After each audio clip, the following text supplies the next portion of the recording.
Vous avez probablement récemment partagé une information sur les réseaux sociaux, Facebook, WhatsApp, Instagram. Avant de regarder cette vidéo, posez-vous la question. Êtes-vous absolument certain qu'elle était vraie? Aujourd'hui, en Haïti, comme dans la diaspora haïtienne en général, une question revient sans cesse. Qui dit vrai et qui dit faux? À l'ère des réseaux sociaux, l'information circule plus vite que jamais. Mais la vérité, elle semble de plus en plus fragile.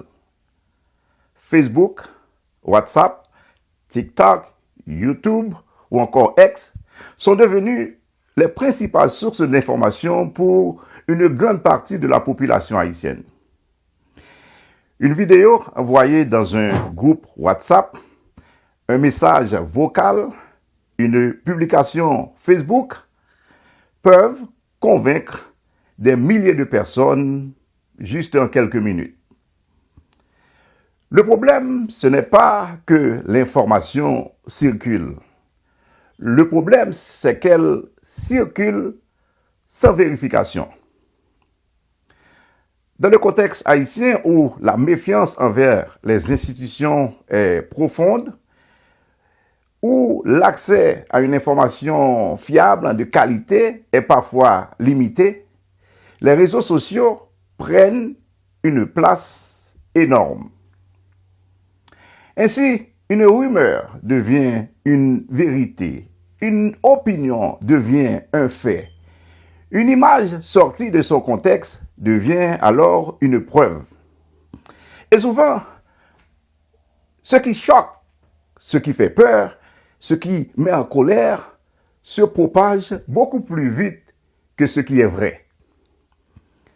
Par exemple, dans les quartiers populaires d'Haïti, comme dans les différentes communautés haïtiennes en terre étrangère, Miami, New York, Montréal, Paris, Connecticut, New Jersey, on partage avant de réfléchir. On croit parce que tout le monde le dit, ou simplement parce que la vidéo existe.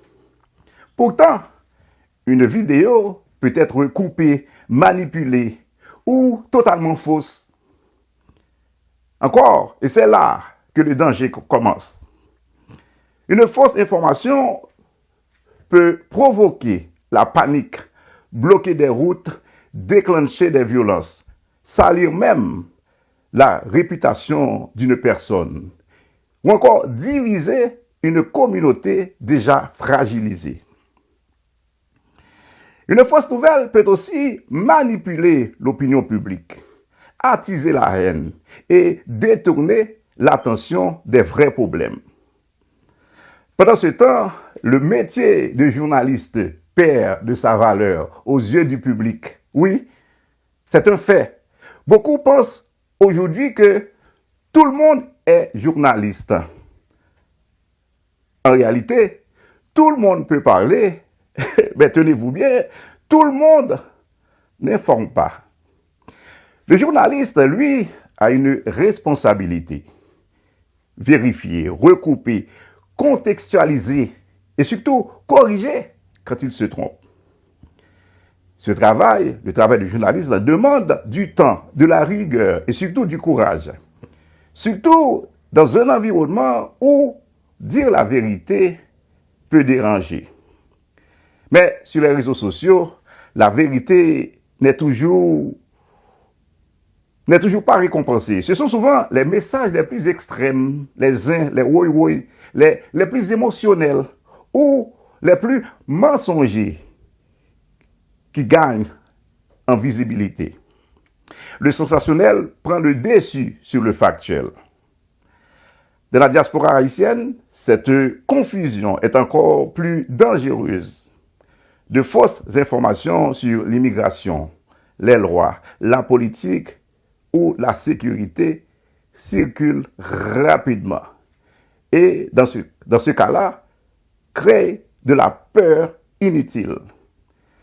Des familles prennent parfois de très mauvaises décisions simplement à cause de rumeurs. En fait, cela ne signifie pas que les réseaux sociaux sont inutiles. Ils ont permis de dénoncer des injustices, d'alerter sur des crises et surtout de mobiliser la solidarité. Oui, les réseaux sociaux ont place dans la société. Mais sans esprit critique, ils deviennent une arme contre la vérité. Chacun de nous a un rôle à jouer. Oui, chaque monde sur les réseaux sociaux a un rôle pour jouer. Avant de partager une information, posons-nous des questions simples, très très simples. D'où vient-elle? D'où vient cette information? Qui l'a publiée? Est-ce une source fiable? Est-ce un fait ou juste une opinion? Le journalisme n'est pas dépassé. Au contraire, dans une société saturée de rumeurs et de fausses nouvelles, il est plus nécessaire que jamais. Oui, ce métier est plus nécessaire que jamais.